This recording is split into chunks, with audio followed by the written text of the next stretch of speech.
Number 1. Hello everyone.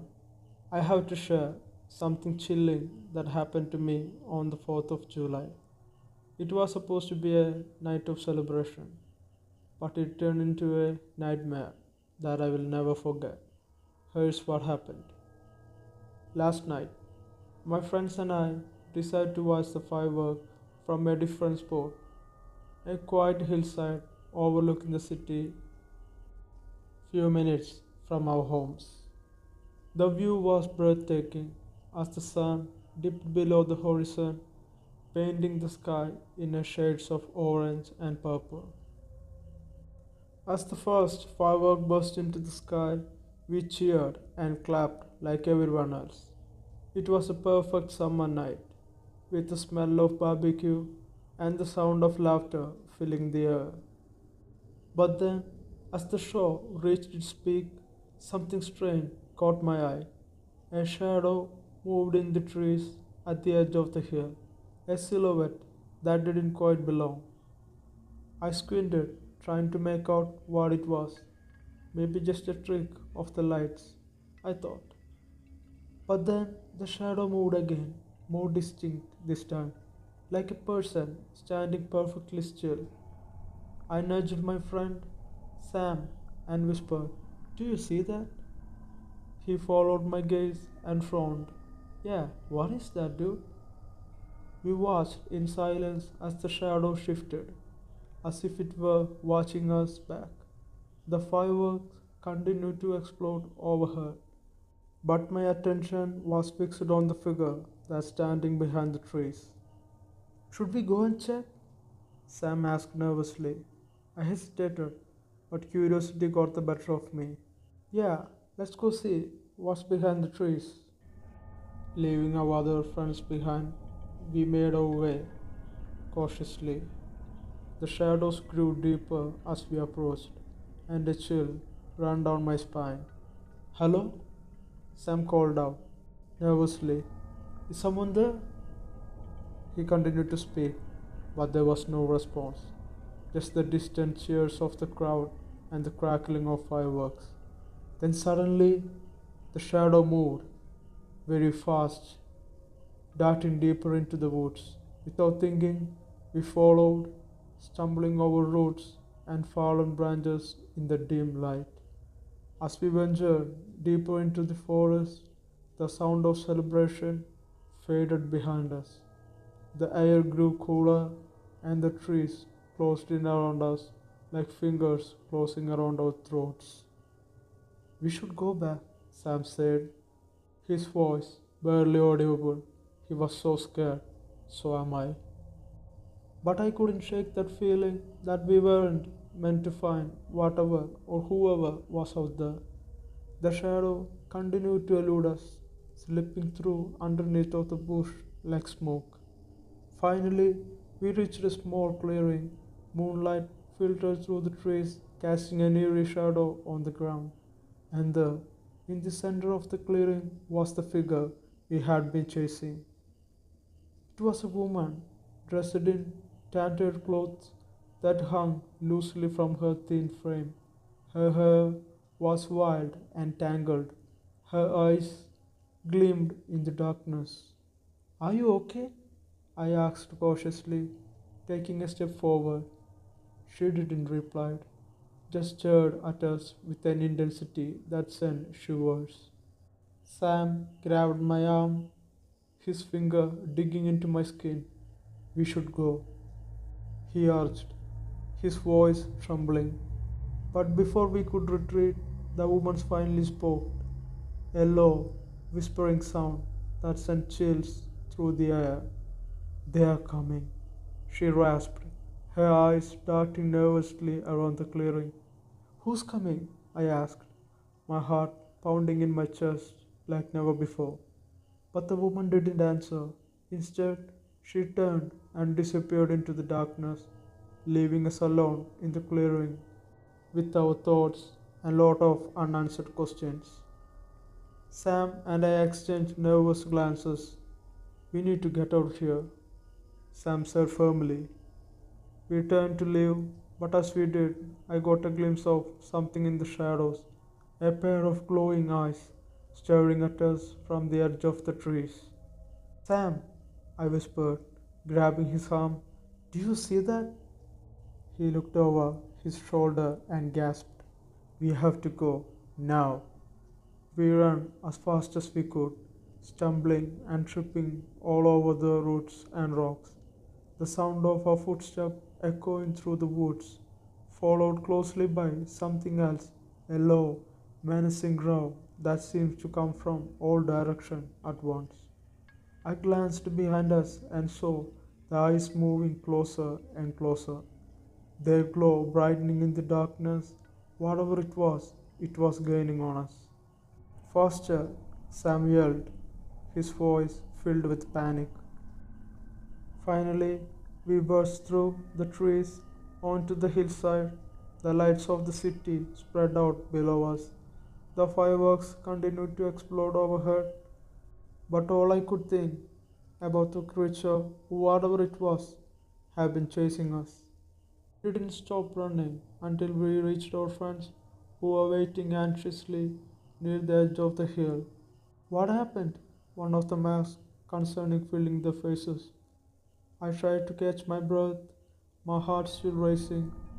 There was something in the woods, something that got not right. Sam nodded, his eyes wide with fear. We saw it, eyes glowing in the trees and watching us. Our friends exchanged worried glances, but before anyone could say anything, the firework came to a spectacular finale, lighting up the sky with bursts of color and light. But even as we watched the fireworks, I couldn't shake the feeling that we were being watched too. That whatever had been in the woods was still out there, lurking in the shadows. So, if you are out there celebrating next 4th of July, keep an eye on the shadows. You never knew what might be watching you from the darkness. Hello, guys. If you like this kind of stories and want to hear more, please consider subscribing to this channel and check out my other videos and like them and share them. Now, back to the stories. Number 2. This happened few years back on 4th of July. I was so excited to watch the fireworks with my friends, but what started as a fun night turned into a real life horror story. Here's what happened. Last night was supposed to be a blast, literally. My friends and I planned to meet up at the park for the annual 4th of July fireworks. The sky was clear and the air was buzzing with excitement as families gathered on blankets and lawn chairs. We arrived early to get a good spot near the lake where the fireworks were set to launch. The sun was start to setting. I could hear children laughing and music playing in the background. It felt like a perfect summer evening. As the dusk settled in, the first firework shot into the sky, exploding in bursts of color and light, the crowd cheering and howling, and I couldn't help but smile. It was magical, just like every 4th of July should be. But then, things took a dark turn. About halfway through the show, I noticed something odd in the distance. A figure standing alone near the edge of the woods, far away from the rest of the crowd. At first, I thought it was just someone enjoying the fireworks alone from a different vantage point. But as I watched, my unease grew. The figure was wearing all black, blending into the shadow of the trees. They weren't moving like the others, who were clapping and cheering with each burst of light. They were just standing there, watching. I tried to shake off the feeling of dread creeping over my spine and focus back on the fireworks. Maybe it was just my imagination, or it was some loner. But then the figure moved. They started walking towards the edge of the lake, where families were gathered. I could see now that it was a man, tall, with a hood pulled over his head. He didn't look like he was there to enjoy the show. He looked somewhat off. I nudged my friend Jess and pointed him out. She squinted into the dim light and whispered, "That's weird. What are you doing out there?" We watched as he walked closer to the families, his movements slow and deliberate. He didn't seem to be looking at the fireworks anymore. Instead, his gaze was fixed on the people gathered by the lake. A couple of kids ran past him, laughing and chasing each other with the sparkles. He didn't react, just kept walking toward the water. There when I noticed something glinting in his hand. A knife. My heart skipped a beat as I realized what was happening. He wasn't there to watch the fireworks. He was here for something else entirely. I grabbed Jessie's arm and whispered urgently, "We have to do something. He got a knife." She gasped, her eyes wide with fear. "Oh my god, we need to tell someone." But before we could move, the man reached the edge of the lake and lunged toward a family sitting nearby. The parents were distracted by the fireworks, unaware of the danger approaching them. I screamed, but my voice was just lost in the explosion overhead. Jess and I sprinted towards the family, desperate to warn them before it was too late. "Watch out!" Jess yelled, waving her arms frantically. The parents looked up in confusion just as the man grabbed their child, a little girl no older than 5. She screamed, her voice piercing through the chaos of the fireworks. Panic erupted around us. People realized what was happening. Some shouted for help, while others froze in shock. Jess and I reached the family just as the man began to drag the girl toward the trees, his grip tightening around her waist. "Let her go," I yelled, adrenaline pumping through my veins. He turned towards us, his eyes wild and desperate. For a moment, I saw something in his expression: fear, confusion, maybe even regret.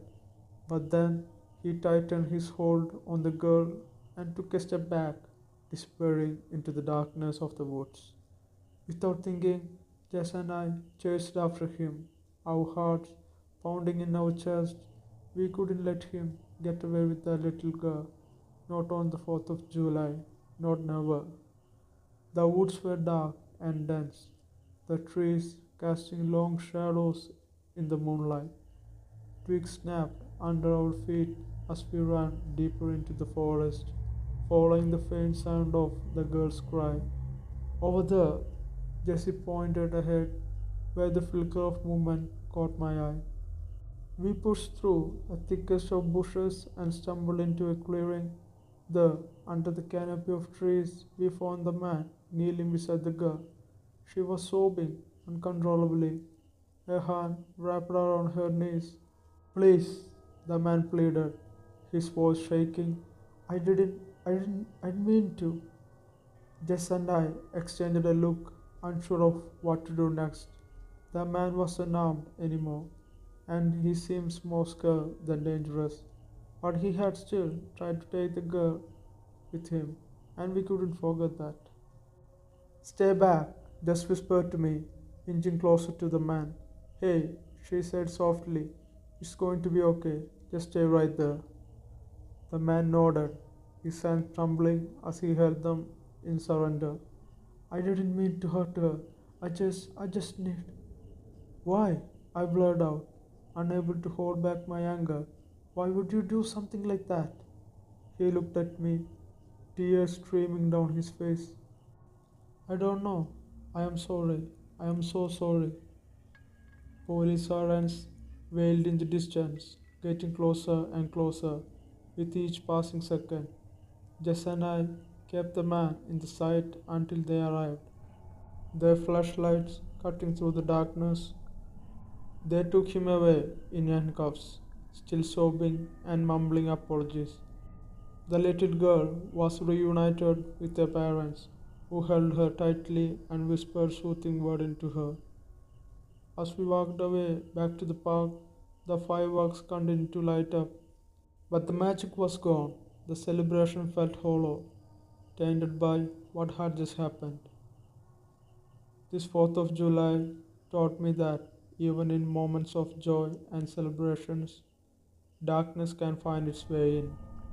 It's a sobering reminder to always stay vigilant, even when everything seems perfectly right. So, if you are out there tonight watching fireworks or celebrating with loved ones, please be safe. And if you see something suspicious, don't hesitate to speak up. You never know whose life you might save.